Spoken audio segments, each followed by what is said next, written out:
Yan, mga kasama po sa hanap buhay, sa mga maghahayop sa larangan po ng stock market. Yan, kasalukuyan po ako narito ngayon sa Padre Garcia, Batangas. Ito po sa pamilihang capital ng mga hayop. Yan, para po sa may hilig magkabayo. Yan, tingnan nyo po. Ito po ang parada po ngayon mga kabayo. Mga nabili na po yan ng pangkarnay. Yan, dadalhin po ito sa Bulacan. Napakahihilig pala pong kumain ng kabayo mga taga Bulacan. Yan, kadami ho. O yan, tingnan ho ninyo. Ang daming kabayo.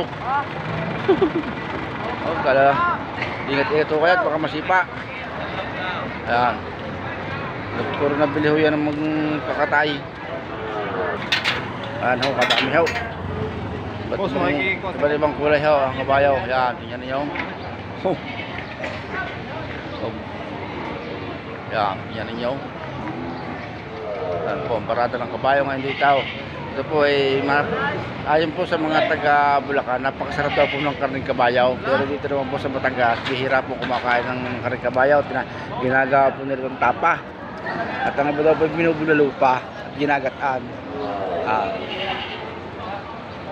Pangkatay ho yan, pangkatay. Tingnan ninyo. Yan.